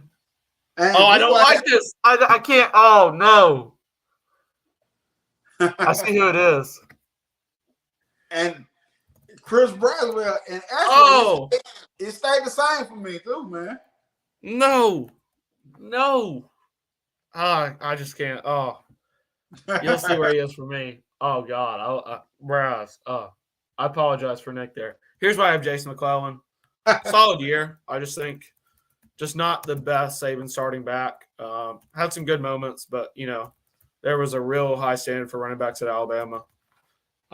Just didn't think Jace had the best season. And here's where Sutton had Caden Proctor. Yeah. Wow. That's pretty up. Caden Proctor. You at 14? I had Deontay Lawson. I really think this is an appropriate spot for Lawson. He actually came up 3-2 for me. Wow. 13 here. Oh, the highest grower actually for me on this list, Tim Keenan. Oh, God. Run stopper aficionado. Someone I really didn't expect to have a big role at all, but oh, my God. Phenomenal year for TK. Yeah, he came in clutch this year, like big moments. Like you said, run stuffer. Like, don't even play him with that, mix him with that crap. Yes, I agree. Here's where Sutton has Proctor. He had Tim Keenan as well. And you? Isaiah Bond, man, came up 21 spots for me. Who? Isaiah Bond. Who's that?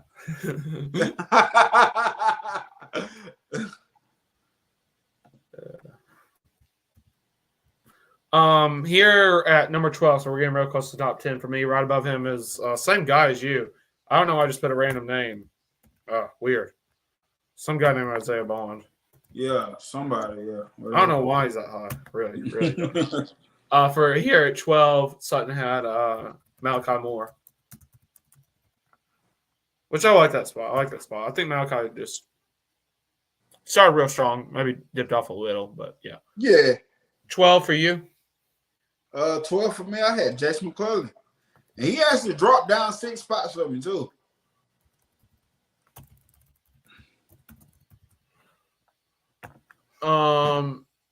Right here at 11 for me, so right above some guy is Jermaine Burton. So right outside the top 10. But yeah, Jermaine Burton was really good this year. There was this preseason, I thought at one point he was going to be 6th in the depth chart with how bad his A-Day was, but he really turned things around. Really, his attitude on offense was just like, his just competitive nature was one of the most constant things you got on the team. So yeah, here's where I have Jermaine Burton. Sutton right here has some blasphemy here for one of the program's greatest players. Here's where he has Will record. You at 11? Me at 11, this is where I brought Malachi Moore in. Yeah, he actually dropped down 4 for me, but, he had a solid season, but. Yeah, Malachi dropped 8 for me. I probably would have kept him a little higher, actually, if I had to change things up. But, yeah. As we finally cracked the top 10. Yeah, we finally cracked the top 10. And so for me, I may have had one off. I may have forgot someone in here. I don't think so. Oh, no, I haven't. Or have I? Oh, I haven't. It's Justin Aboigbe here at 10. That's my guy right there, bro. God, phenomenal year. One of the best pass rush years of a defensive lineman of recent history. I think you put it up there in the Barmore territory. Really, really good year for him. And this is where Sutton had Isaiah Bond. Who cracks your 10? Jermaine Burton. Actually, he went up 1. I had him at 11. In my 9 spot, the co-founder of Lank, Miss Terry's favorite, Terry Arnold. And here's where Sutton right here has Jermaine at 9.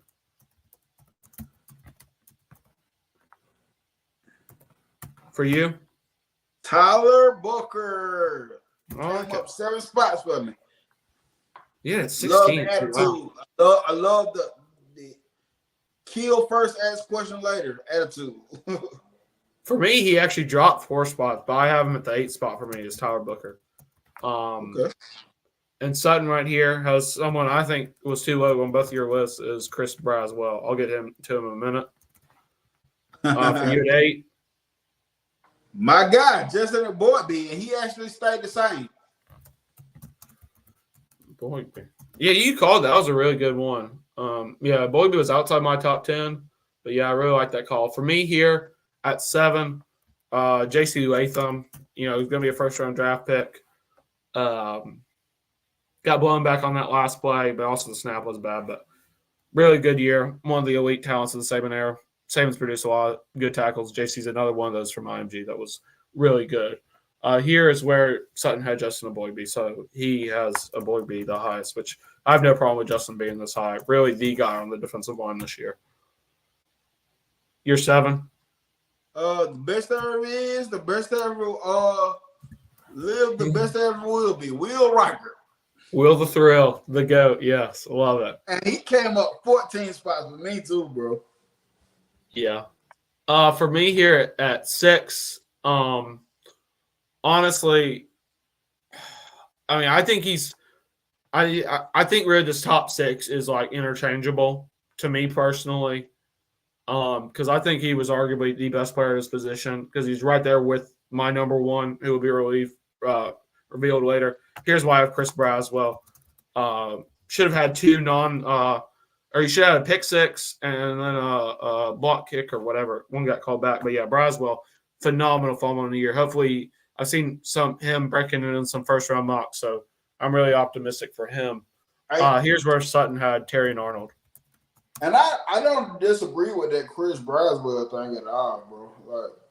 Like that's solid. I like that for him too.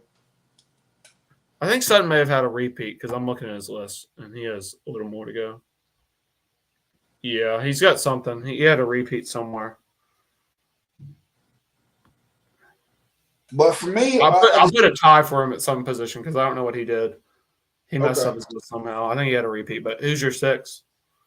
This is why I brought in Jalen Miro, and he actually came up 4 spots.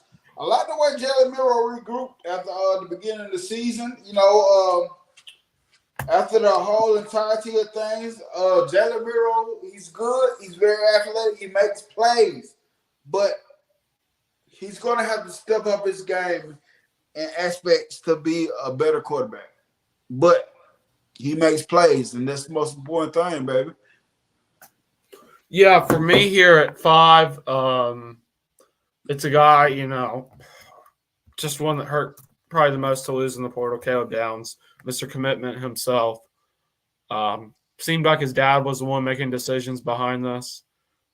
Really sucked to lose him, though. Sutton right here had Tyler Booker here. Okay, I like that. He had Tyler Booker. I'm going to give him a tie at 1 because I don't know what Sutton did to his list. I think he had a repeat somewhere. Trying to see.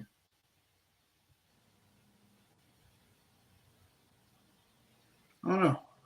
But at He had a 5, repeat somewhere.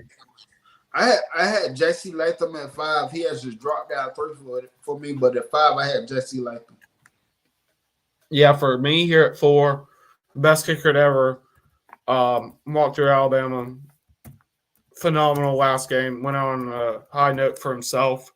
Made 2 50-yard kicks. Will Reichard. Just amazing. For Sutton here, above Book, he had JC. great year, obviously. And for year 4? 4, I had Terrion Arnold up 5 spots. Hey, it ain't even no explaining. We all seen what Terrion Arnold did this year due to the lack of throwing the Kool-Aid side. Terrion Arnold made up for it. 5 picks. 5 picks on the year. For me, Yep. 3 here. Another one of my biggest riser, 29 spots for me. Because when we did this list, we didn't know the quarterback position. It still hadn't really been announced. But 3 here, Jalen Milroe. Really looking forward to his next season. Got high hopes for him. Yeah, just looking forward to it. Hey, let me ask you this. One of the best quarterbacks in the country now. So, do you think is there a quarterback battle going into the spring? I don't know. I mean, I'd assume Milroe is always going to be a favorite, but I think they're going to give every guy a chance to prove himself. I don't think anything's going to be handed out to anyone on the team, but I think Milroe is in a very favorable position. At Sutton's 3 here is where he had Caleb Downs. Did I put Amari Nebach on my list? Huh.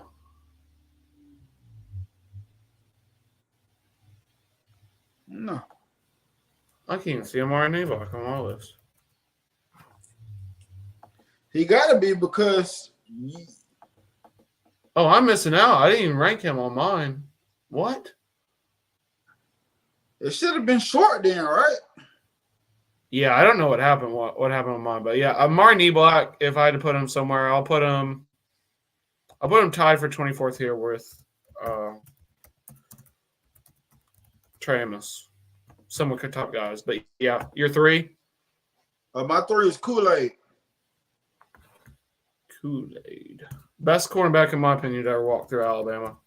Ooh, wow. Lockdown. It's my hot take, but I mean, Surtain got thrown out. Kool-Aid's as close to lockdown as it gets. Yeah. For me here at my 2 spot. Oh. Ooh. Here's where I had Kool-Aid. I had Kool-Aid at 2. He dropped 1 because I had him coming in the year number 1, but I think just the other guy was just a little better. Best player at defense on our defense, but you can obviously see who it was. Sutton's 2nd. He also had Kool-Aid. I'm going to give him a tie for his first one because it's just tough because he just forgot someone. Your 2? My number 2 moved up 18 spots. Was Caleb Downs. Hurts. But yeah, makes sense. And here at 1, I think is a consensus number 1. Oh, not for Sutton. But he will be his number 1 too because he messed up his list. Mike, I think you have this too. Dallas Turner at number 1. Yep. Just phenomenal. Revitalized his season after a slightly tuned down freshman year. Yes. A sophomore year after his great freshman year. Dallas really just, I think his competitive nature is what separated him amongst the team. His mentality was amazing. So he's going to be number 1 on all of our lists in some way. And Sutton also had Miller up there. But if you want to talk about Dallas, go ahead. I mean, Dallas Turner, everything he did this year, like I said, it speaks for itself after a slight decrease from last season. He picked it back up this year. Him and Chris Brown were with them, so we had the best pass rush duo in the country. And Dallas Turner, man, he played a big key to this season and to this defense, like to get back to where we need to be for the season. But Dallas Turner, it was easily for me a number 1 spot.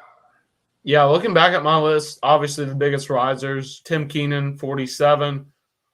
Milroe went up a bunch. I think he went up 20, almost 30 spots. Jalen Hill rose 25 for me. Tony Mitchell rose a lot for me. Miles McVay rose a lot for me. But among the farthest drops were Earl Little. Des Ricks was a lot. Keon Keeley. Let's see. Seth McLaughlin dropped a decent amount. Malik Benson, Ja'Cory Brooks were some of my biggest drops. Yeah. I know one of my biggest ups was Jada Roberts. He moved up 50 spots for me, man. Yeah, props to Jaden Roberts. Phenomenal year. Yeah. Him and Bucker is going to be one of the best guard lineups. And I'm really looking forward to how Brailsford helps them along with this new system. But yeah, I enjoyed it. Yeah, man. Like I say, man, like this stuff seems easy, but this stuff is pretty difficult, actually, man. Like, Oh yeah. like it's easier during the preseason, but after the season, giving the ranking, it's more difficult than people think, man. Yeah. Without a doubt. But yeah, man, let's see what Alabama got in the upcoming news. Do we hear anything? Does Ryan Grubb shut down the NFL talks and commits to Alabama, or does he say bye-bye? His recruitment is shut down. I know. Like, man, this is a crazy time for Alabama, but overall, I'm still excited, man. I'm excited.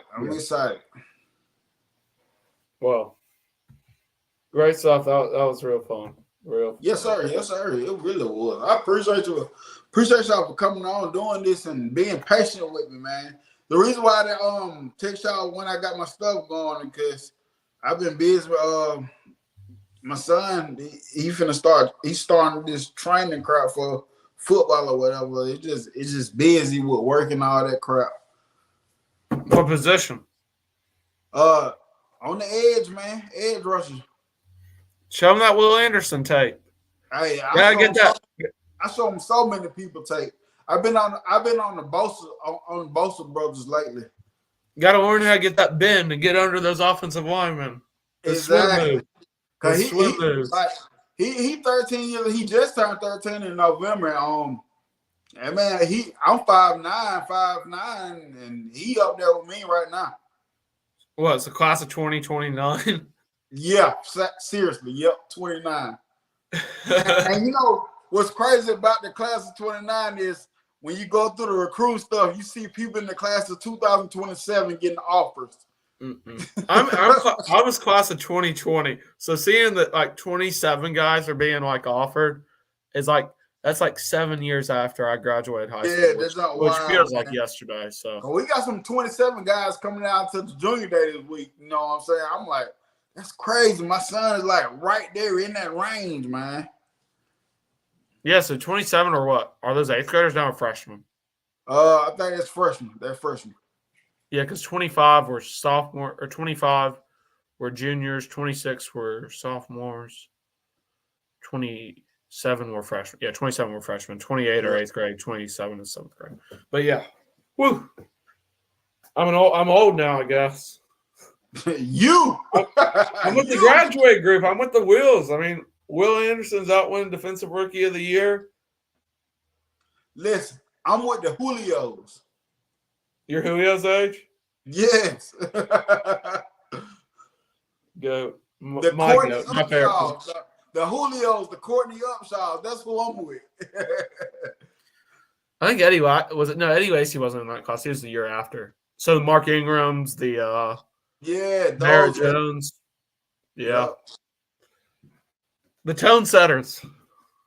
And it's so funny that the game when Julio, I think he got caught 2 touchdowns for Philadelphia, and I was telling my son, I said, he's young in age, but football wise, he's an old man. I said, we old people in football, man. Oh yeah, my favorite part of the Saban era by far. Yeah. Oh, it's not even close. I mean, 2 is second. 2 is my second, but like Julio was just God. For me growing up, he was so fun to watch.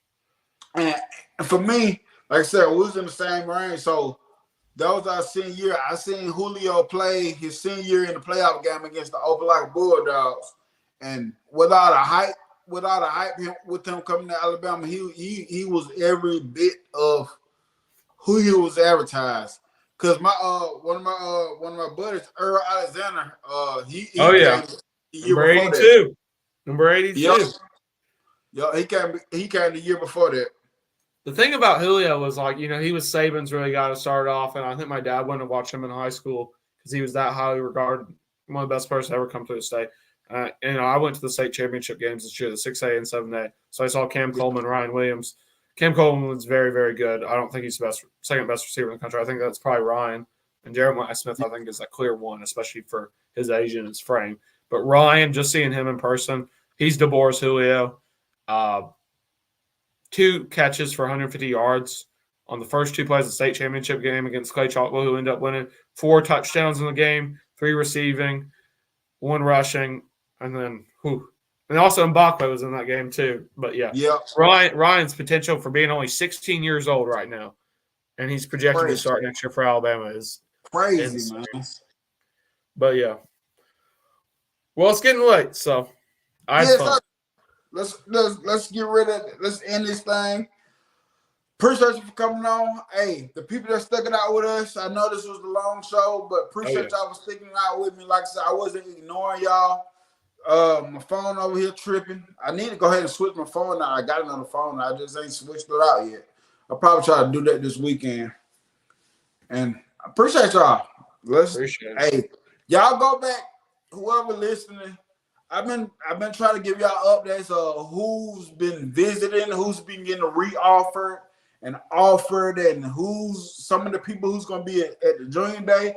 I do have a complete list. I'll probably put it out, do a video and put it out tomorrow of the people who's going to be at the Junior Day. And go run it up, man. Go run it up.